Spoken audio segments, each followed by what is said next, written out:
up, y'all? It's me, Erica, and we are down here.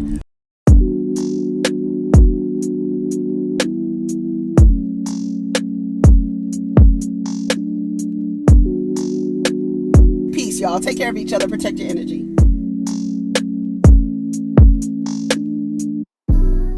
What's up, everybody? It's me, Erica, and I'm down here to give you your Real Housewives of Salt Lake City review.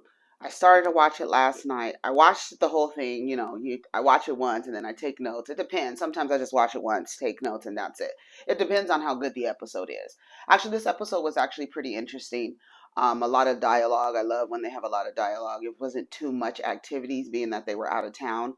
So, I just fast forwarded through the activities. But last night I was trying to watch it, and I was just like, my body was just like, girl, why are you trying to watch this? It's late. Go to bed.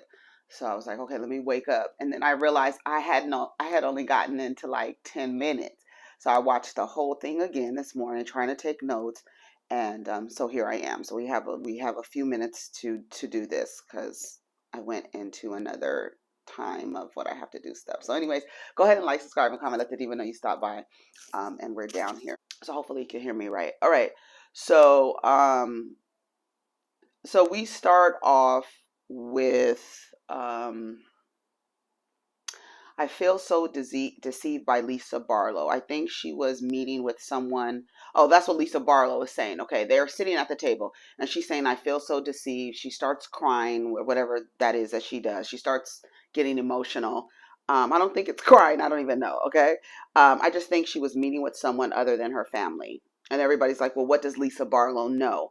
I just feel like she has a double life. I was rooting for her. I supported her. When she came to my son's photo shoot, I asked her about the blank, whoever this guy is, and it set her off. And when she left, she started sending me text messages, cussing me out, telling me I'm not a real friend or anything like that. Like I said last season about Jen Shah, I don't think that she is someone that I would be friends with because of how abusive she is. Like, when I think about the other show, Potomac, and how people say that this Candace's character is abusive and reckless with her words and this and that. And then I turn around and I look at Jennifer Shaw, the character, and I say to myself, she's so abusive with her language and how she goes off on her friends and then sends them a bunch of text messages afterwards. But then they started talking about weird text messages that they got after they left Las Vegas last year that were calling. She said weird text message, but I paused the screen when they showed the message, and it was somebody accusing them of being racist. And then they used the word, and then it was funny because Lisa goes, the vernacular was bizarre, and there was a word that stood out from everything that was sent in the text message, and it was the word because, and it was spelled B-U-C-Z, and that's how Jen Shah spells because. So they figured it was her. And then Meredith shares that she hired a private investigator. So everybody's like, oh my God, I've never hired a private investigator on a friend and this and that. And Meredith said, listen, she was threatening my son. People were fucking around my son. I don't play those games. I hired a private investigator. And he said that it's extraordinarily likely to be Jen Shah, who wants to be friends with Jen. This is what Meredith says. I'm kind of with Jenny with like, we already know Jen Shah. Like, if I'm in this room with these women and I'm calling this woman my friend and she gets, arrested on the side of the road, thinking she's going to see her husband who's internally bleeding, if I have some like trepidations, like, girl, I feel like she's into some shit. But if she gets arrested, I'm not going to immediately be like, I don't want to be her friend anymore. You know what I mean? It also depends on the crimes as well that they've been accused of. It's like, wait a minute. So I'm kind of with Jenny on the fact, like, y'all don't know what happened and y'all are already saying you don't want to be the girl's friend. So I get where she's coming from. And she says, and she related to her because they were minorities. And when she comes around, I like her or whatever. So Jen, and how can we make all of these conclusions and we don't have all of the facts? And then Heather goes, I want to help her. I want to be the friend who, when everybody walks out, I'm walking in, I'm helping you. I would hate for that to be done to me. I used to have that. I used to have that kind of thinking where, I actually waited for somebody who went to jail because I felt like I would want that done for me had that happened to me. And when I look back on that, I don't think that that would have been done for me. And so it's like you do things trying to be this good person. And I feel like it's self-serving, right? To do something that literally doesn't serve you in the long run, but so that you can seem like you're doing a good thing. You know what I mean? And I think that when you start denying yourself of, when it does a disservice to you to do something that makes you the bigger person, I don't think that you should do it. That's just where I'm coming from. I just don't think you should do it. I don't think if you're being a bigger person because of what the people on the outside are looking in, thinking, and what you're doing to be a bigger person does a disservice to you, I don't think that you should do it. That's how I feel. Okay. She's my friend. Everybody scatters and tries to absolve themselves of, whatever they've done. Typically we would shun the sinner and take a moral superiority, which is absolutely ridiculous that anyone living with a beating heart, walking on this earth in any space of this globe, to have a moral superiority over anyone is the most absurd thing that I've ever heard in my life. And when Heather said that, I realized this is what these people do. Not just religious people, but just anyone who wants to take, like, you want to act like you're above what somebody does, and you want to take this moral superiority, and people really do that, like act like they're better than someone and that they cannot make a mistake and they can't do things that are outside of their character. Literally, we all have the ability and the capacity to just sit in our shadow and operate from our shadow. All of us, like all of us. So when she said moral superiority, I was like, who, what? Like, that's what they be doing, is thinking that they're better than people and that but y'all be doing the same shit behind closed doors. Like, when she said, getting her to admit to something is like getting a Mormon man to admit that he watches porn. Like, and then if he actually saw someone else watching porn, he would take moral superiority while he's in the back jacking off every night. Right? You know what I'm saying? That's what I got. When she said that, all of these things just came in my head. I was like, She said she would visit her in prison. Even though there are things about her that I don't like, there are things about her that I love. And then Lisa makes a great point. At what point are we being good friends, or are we just being stupid? And I don't want to feel stupid being somebody's friend. I don't want to feel stupid watching a television show. I don't want to feel stupid at any time, at any moment, at any time. So when I feel like I'm being made to feel like I'm feel stupid participating in something, I don't want to participate anymore, because now I feel like I'm wasting time and I can be feeling great and fed and nourished watching or doing or being around someone else. She's the same person she was 6 hours ago, and that you are now judging and deciding whether or not you want to be her friend. So it is what it is. When is enough enough? Um, it's an upward trend with her. It doesn't mean that I want to what with her. It doesn't mean that I want to, I don't know, with her.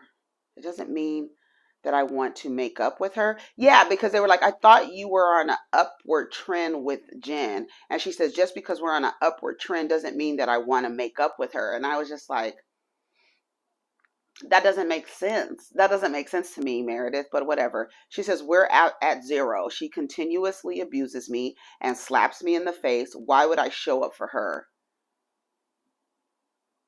From Meredith's perspective, I completely and understand where she's coming from.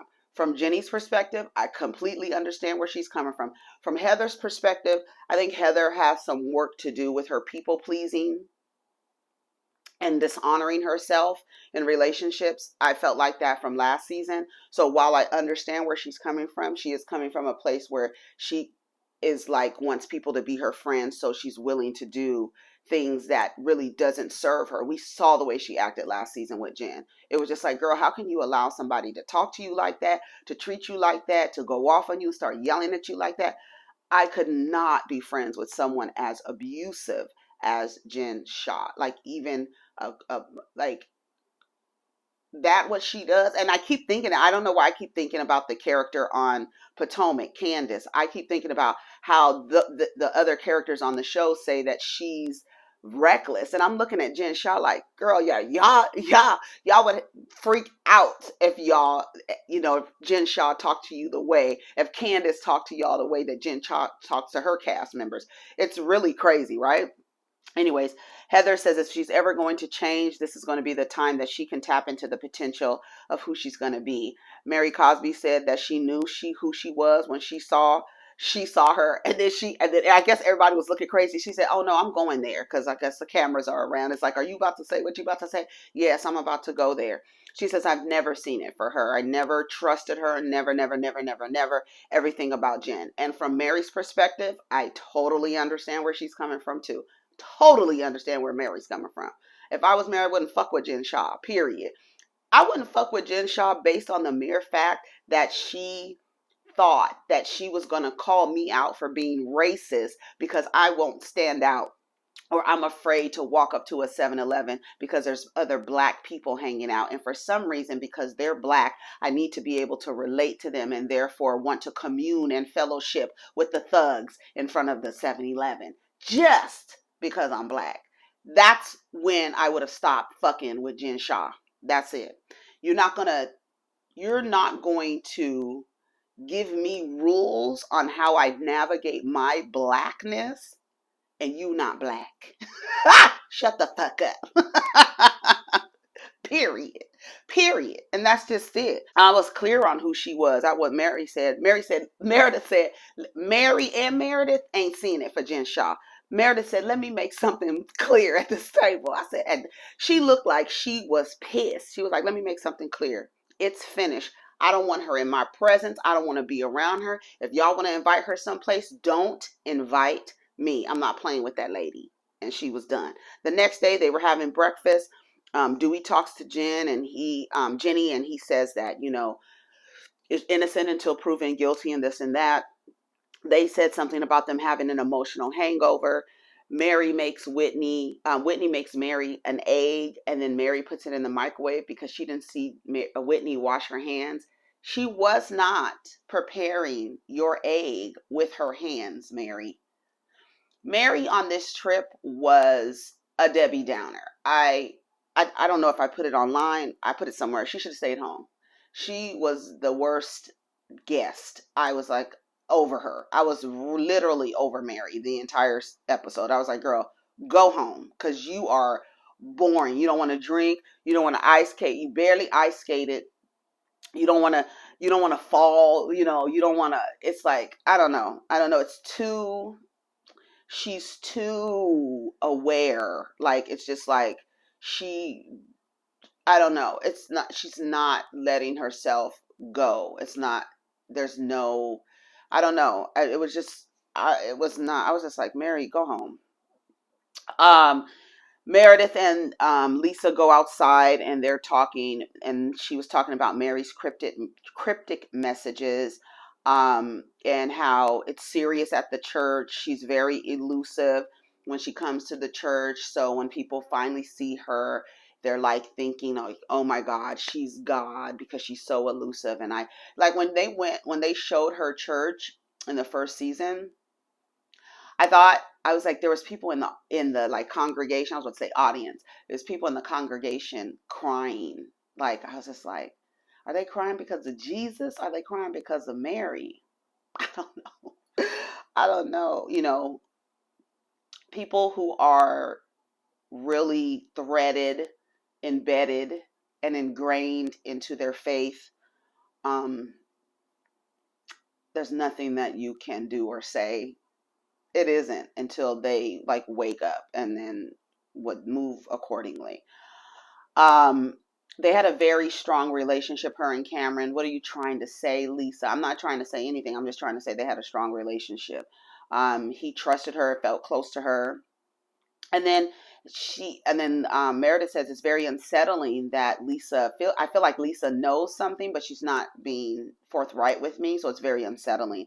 She says, you know what? I'm just going to need to have a talk with Mary. And then Lisa's like, what are you going to talk about? What do you mean? Girl, you're not giving. Oh, and I tell you, I do not like people who tell me half stories. Don't tell me shit about a story if you can't tell me the whole story. Don't speak to me in riddles and motherfucker. I feel like Vilma and Daphne out here trying to pick up clues and try to figure out who's what. I'm not playing those games with people. And I'm like Heather at the end. Heather's like, look, you over here telling us, girl, that one of our friends who's very powerful might be taking advantage of people. You need to tell us, like, what's going on? And I want to hold, just like I hold our confidences, I want to hold Cameron's confidences. Okay, that's fair. But don't be dropping clues if you're not going to tell. Now I'm like figuring out, okay, what do I need to do? Oh, I know what I need to do. I'm going to go to Mary. What are you going to go to Mary about? To figure out the rest of the story, bitch, because you're only telling half of the story. That's it. That's how it's just going to go. That's just how it's going to go. She was like, oh, I want to keep Cameron's confidence too. Okay, so that's why I'm going to go directly to Mary and ask her about the things that her former congregation members are saying about her, right? So they go dog sledding, and Whitney's upset because she didn't bring Zyrtec, and the man was like, Zyrtec, oh, he didn't come. She was like, I'm talking about the allergy medicine. It was funny. On the way back, they were talking about Lisa and how, they were getting along on the bus on the way up there. And remember I told you that Whitney was watching Lisa, and she said it. She was like, I kind of was watching her. I was kind of watching her. And they were watching her, and it's always good to watch somebody or to see somebody. It's especially, and I always, I remember this when people are saying when you're dating someone and you feel like you're so in love with someone, and this, you have to see someone when they in their full range of emotions, right? Nervous, angry, sad, jovial, right?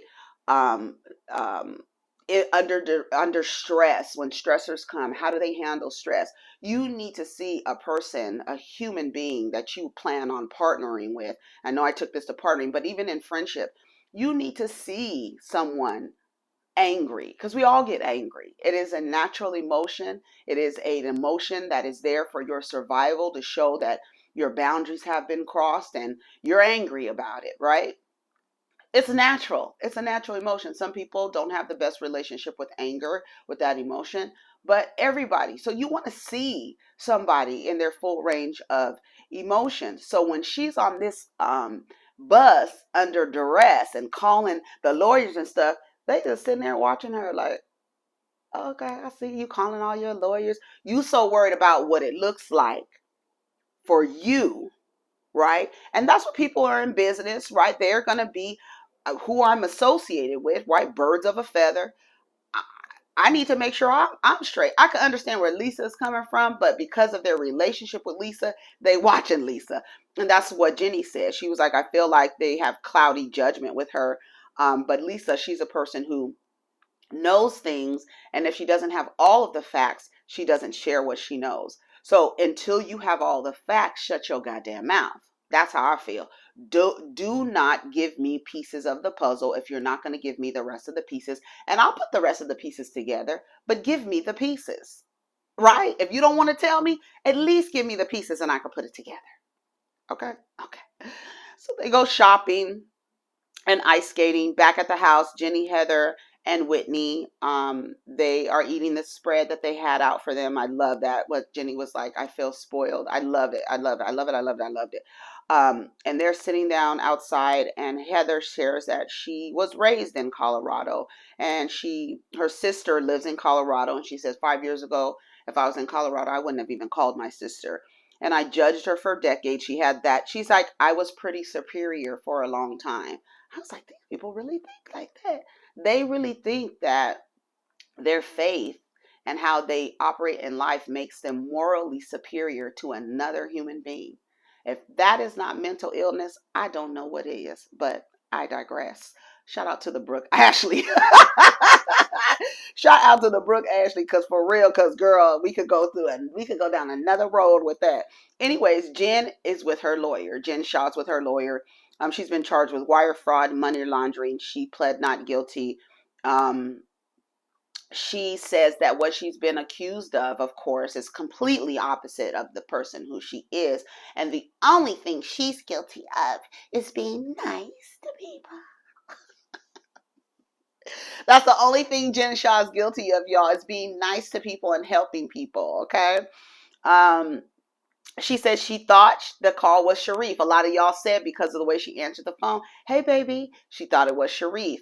But it was someone else on the other end. And they told her, I don't know if they got his number and then like masked the number and called her, got her on the road and pulled her over. To Whitney's point last episode, she says she heard that they were on the road and she got pulled over. And that's what she kind of corroborated that story and said, she says, I'll take whatever, but my husband and my kids, I don't want them to hurt.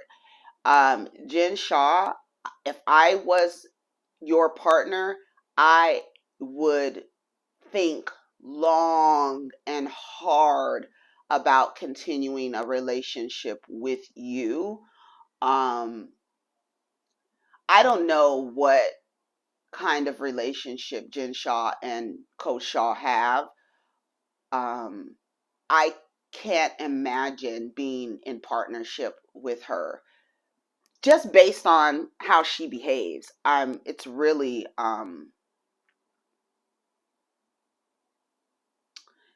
it's just really weird. Like the way she acts. I wonder if he watches her like, this is my wife acting like this? Like she acts crazy. If y'all haven't seen Salt Lake City, the first season, I don't see how anybody is married to her. I don't know. And I don't know I don't know. Everybody has all these theories about their relationship. He has another wife. I guess because he's Muslim, you assume he has another wife. He lives in another house. He's never at that house. Well, they said the house in the first season was rented.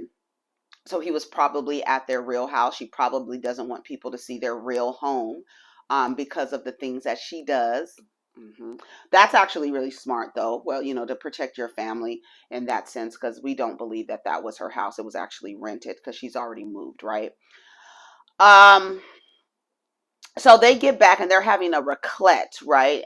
When Heather was a missionary in France, they would serve this, what they do there with this Swiss cheese or whatever.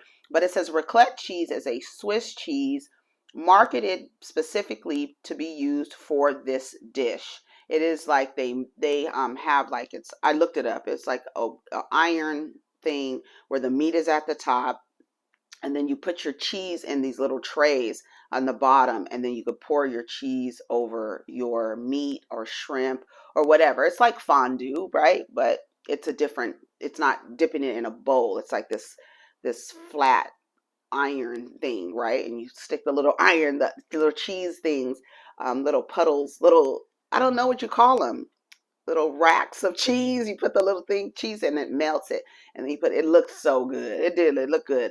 Mary was talking to herself. She was worried about everybody being ready while she was still getting dressed. They went downstairs ready for shots. Mary didn't want any shots. She wanted meat. They did a shot ski. And Mary says that Whitney needs a lot of attention. I believe on the last season, Lisa said that Whitney needs a lot of attention as well. I think she said that same thing. Just do a small one. Mary said, did you hear what I said? I said I didn't want one. Why are you telling me to just do a small one? You're not going to convince me to do nothing, girl. I'm good. She didn't say like that. But when she was like, just do a small one, she was like, did you hear what I said? Okay. Okay. Basically. So they get outside, and it's cold, right? Because they're in Colorado. So they all have their furry blankets on out by the fire and stuff like that. And Whitney starts talking to Mary, asking her about the way that they were at the little cooking class. And she says, you tell me I don't listen to you. I don't follow instructions. And then Mary is being rude and closing her eyes. And she was like, see, are you listening? Are you falling asleep? She's like, no, I'm still listening. And she's like, I'm not your child. And she was like, thank God. And then she was like, I'm not doing this tonight. She got up. And then Whitney's like, she doesn't care about me. She doesn't care about me. I really think that that was fucked up what the lady did. I think that Mary was being a complete asshole on this entire trip. And I'm going to say it. Yes, Mary Cosby, you were being an asshole on this trip. You were being rude. You were being insensitive. And there's no reason for you to be. I don't think Whitney did anything to you for her to be treated in that manner. But Mary says she doesn't want to have a conversation with her because she's drunk and she's not going to remember what she says the next day. She was like, she's been drinking all day and it's not a rumor. It rumored, what she's like, it's not a rumor. I saw her. What'd she say? She just wants you to say that you love her. And she's like, I'm not doing that tonight. Maybe tomorrow. I'm not going to do that. She's not going to remember anything we're talking about. She's been drinking a lot. So they get outside and they were talking. They continue the conversation. Mary leaves. She goes to bed. I don't even know. Like, this was the episode I realized. I was like, I don't know if Mary fits in. I don't think Mary wants to fit in. I don't think Mary wants to be on this show. I think this is probably Mary's last season. I don't see Mary coming back. I don't see what would make her come back. You don't like Lisa. You don't like Jen. You don't like Whitney. You barely like Heather. And you get along with Meredith. And you don't like Jenny. So if you were in a friend group of 7 women, 6 women, and you didn't like 90% of the women, why are you in this friend group?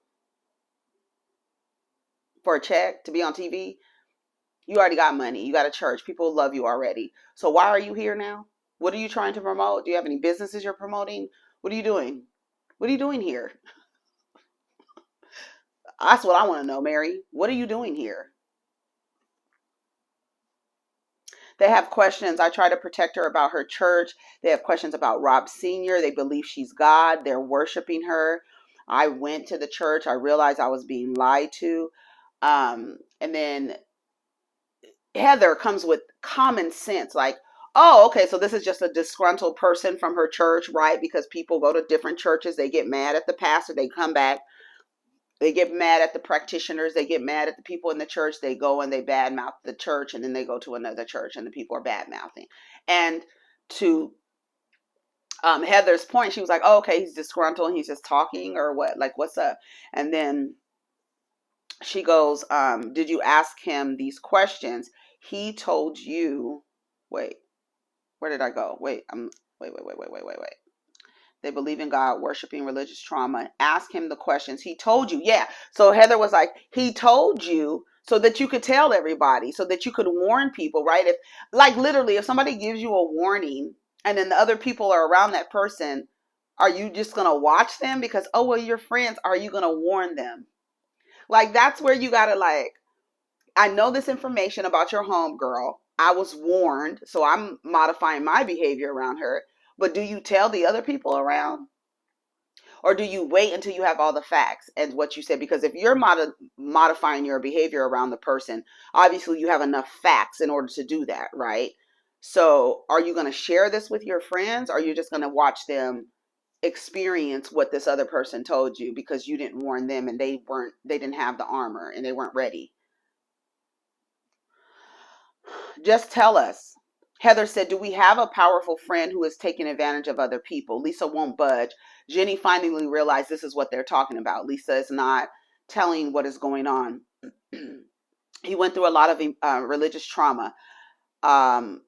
Meredith said, that's so abstract. People, you could look at Heather and based on her experience in the Mormon church and what she's missed out on, she could see that as religious trauma, right? So I agree with Meredith. It's very abstract. Just tell us.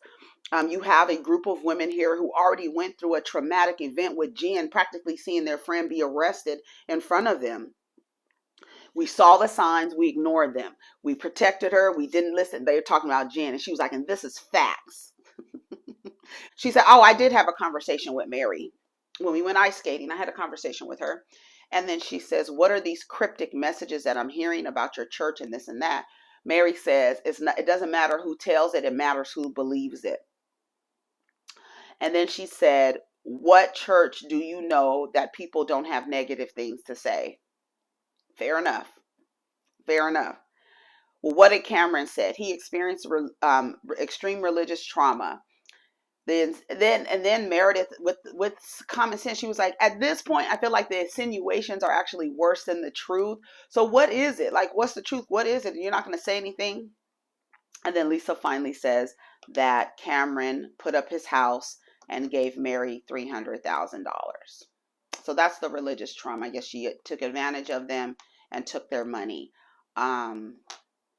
So, I mean, I don't know what else. You know, the man that said this is now dead. So, I don't know. It's just her word, and I mean, maybe his wife's word, or, you know, other people. But again, you can go to any church, and people who are ex-members, they're just going to have a lot of negative things to say. And a lot of the times in churches, people are taken advantage of. It's the perfect place to take advantage of people. It's literally the perfect place to take advantage of people. Align yourself with God, because then nobody's going to think you would actually do anything wrong to them. You wouldn't dare do anything wrong to me, and you align yourself with the Most High. Would you? Yes, they would. Yes, they would. Yes, they would. And they do every day, every single day. So we see next week that Whitney, they confront Mary. They ask Mary about the situation. Heather confronts Mary about the situation. She says it's a lie. We already talked about that lie. So we're going to see what's going to happen. Anyways, take care of each other. Protect your energy. Let's get down in the comments. Peace. Oh, let me know what you think of the episode. I know that was kind of abrupt, but I got to go. I got 9 minutes before I got to log on to something else. Take care of each other. Peace.